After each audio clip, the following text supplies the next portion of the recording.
Hey doulas, welcome back to the Birthing Bessie blog, where we talk about real topics pertaining to pregnancy, birth, postpartum, building a business, partnerships, and just real life. Here on the blog, we don't shy away from talking about the hardships of building a business. Instead, we encourage, validate, and welcome you with open arms. Today, I want to talk a little bit about those first moments when you're going to meet with your client. Now, most of this is going to be talked about in a hospital setting, but this can be applied across the board no matter where your client is planning to deliver. More and more, as I talk to new doulas especially, there is a little bit of angst and anxiety that people are feeling about what do I do when I first arrive or meet my client where they're birthing at. So I want to kind of just break it down and tell you a little bit about what I do and why I think it's really important. And of course, like everything in pregnancy, birth, and just running our businesses, we will all do things a little bit differently. But these are some things that I have found to really help me acclimate to the hospital setting over the last several years of supporting clients in the hospital setting, but also in the home and birth center setting as well. Now, again, I know that everybody does things a little bit differently, but typically for me, when I am going to join my client at the hospital or their birthing space, they've been in labor or laboring in that space for a little while. Now, of course, there are certainly times where I am with clients much earlier on, with inductions or even just meeting them right when they get to the hospital. But regardless of where they're at in labor and how their labor has unfolded until the point that I have physically arrived, I do a couple things across the board the same every time, and it really helps set the tone for the way that I support them throughout their labor. Now, most of the times as doulas, we are in constant contact with our clients once we know that they're in labor. So for me, no matter how the conversation has gone prior to me being with them, no matter how much information I've been able to gather through those phone calls and texts and that virtual support, when I go to be with them, regardless of what is going on or what has been going on, and this probably goes without saying, but I show up with a cheery disposition. I always enter the room very happy and excited and quiet tones, just to make my presence feel warm and welcoming and positive.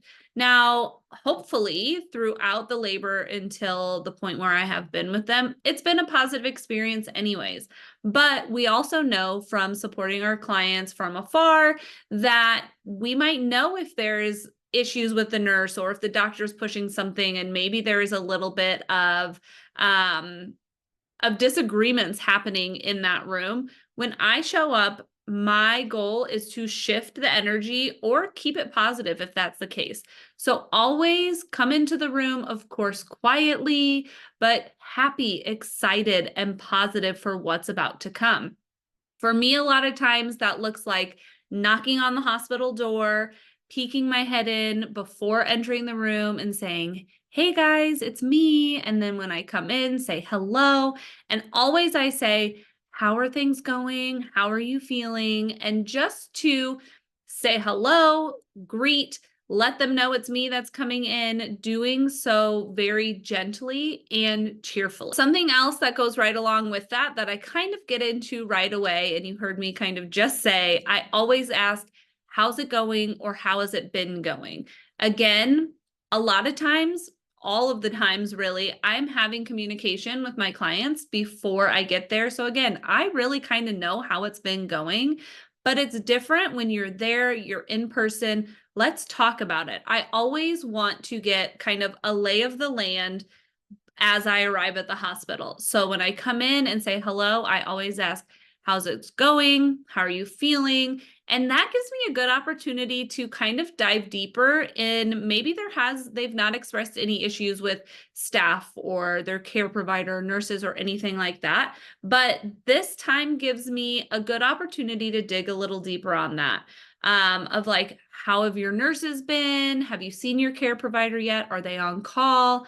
And really just ask those kinds of questions to see how any of that stuff is affecting them in the moment. Maybe their care provider's not on call and they're really upset about it. That lets me know right away as soon as I enter that we're going to work on that and make them realize that it's a non-issue. We're going to make it a non-issue and it's going to be better. So asking those questions, even if I know the answers of how has it been going, it gives you a good opportunity to really get a good idea of how they have been acclimated to the hospital. Maybe the triage nurse was a little bothersome to them, or maybe they haven't seen a nurse yet. Maybe they're still waiting for something, a pudding, a drink, or whatever it is. It gives you a good opportunity to get a pulse check on where they're at in that moment and how things have been leading into that moment for them in their birth space. Another thing that I do when I first arrive that I think is really important is to not go in necessarily with guns a-blazing, ready to give that physical support. Now, of course, I am ready to give that physical support at any time, but I personally like to sit back and watch a contraction, maybe two, depending on how they cope with the contractions that they're having. I like to see kind of what the process has been as far as support leading into that point. So if it is my client and their partner and a contraction is coming on, I am close by, I get close to my client, I talk them through it, remind them to breathe, but I'm really kind of tuning into how has she been coping with these without me here, and how is her partner helping her cope through them. That gives me a good idea of maybe some help I need to give to the partner to be able to assist him in better supporting the birthing person. But it also just gives me a good viewpoint on how are they coping with things as is? Are they remembering to breathe, or are they tensing up? What are the cues that I know I'm going to need to stay on top of to help them kind of get through each contraction? So really with the first contraction, again, maybe two, I like to sit back and watch. And when I say sit back, I don't mean like sit in the corner of the room and watch them do their thing. I am up there with them, talking them through the contraction, bringing in some calmness. But really my purpose of doing that is to observe. I want to know how they are doing, how they are feeling in that moment, and how they've been coping with that contraction. And then after the contraction passes, I usually ask a lot of questions about the contraction. You did a great job. I always let them know, the positives. Again, we're keeping things light and positive. So you did a really good job breathing. I could see that you got a little tense, but you dropped your shoulders, like whatever the partner was doing, those like hip squeezes looked amazing. And then ask, how did those feel for you, the birthing person? I try to just get an idea of what this teamwork is already doing without me even being present, before I'm present. And then I like to ask a lot of questions of, where did you feel that contraction? Did you feel it more in your back? Was it down low, in the center of your belly? Like, I want to know how that felt for them. And if the partner during those contractions is giving some physical support, asking how that's been helping, has that been working for you guys? The questions about how the contractions feel for the client gives me an idea of where I can start when I am going to jump in for physical support. So typically, after they tell me a little bit about how the contraction feels, I kind of formulate a plan in my head and I share it with them. Just like we want providers and nurses to do with our clients in labor and delivery room, of just explaining everything that they're thinking and that they want to do to our clients so they feel well informed. I do those same things.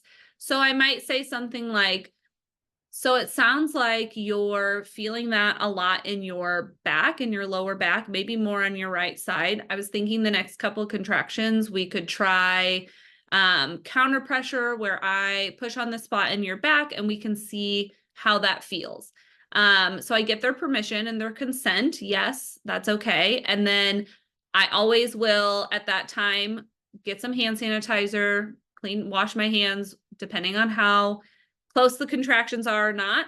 And then I always ask again before I touch them, is it okay if I touch you during this next contraction? So again, getting that consent for touch. First time, in my opinion, I'm getting consent for the plan. The next time I'm getting consent for the touch. Can't get too much consent in birth. And I know I'm talking to doulas here, so I know you get that. And then as the contraction builds, or even maybe when we're still waiting for the lull in between the contractions, I will let them know, I'm going to do this, but at any point, if it doesn't feel good, if you hate it, just tell me and we don't have to do it again. And so most of the time, the contraction will come, we will do the plan as stated, and then I do some follow-up questions. How did that feel? Did it help alleviate any of that? And just helping me again to reformulate this plan. Maybe I need to move my hands, maybe we need to try something else. And that's really how I approach first getting to the hospital. So I think in talking with other doulas and newer doulas especially, it feels like a really intimidating point to get into that room, get acclimated with the environment and jump right in. And truthfully, you don't have to do it that way. You can ease into the room, have some small talk, figure out what's going on. And I always love to watch that first contraction and just kind of see how it plays out. And that gives you some time as that's happening for you to gather yourself. And like I've been saying, formulate a plan of what we can do moving forward. Okay, doulas, I hope that's helpful for you. I'd love to know what your strategy is when you find yourself first coming into a birthplace. I think it is so important to talk about what we all do and how we all do it so we can pick up different tips and get really good at supporting our clients.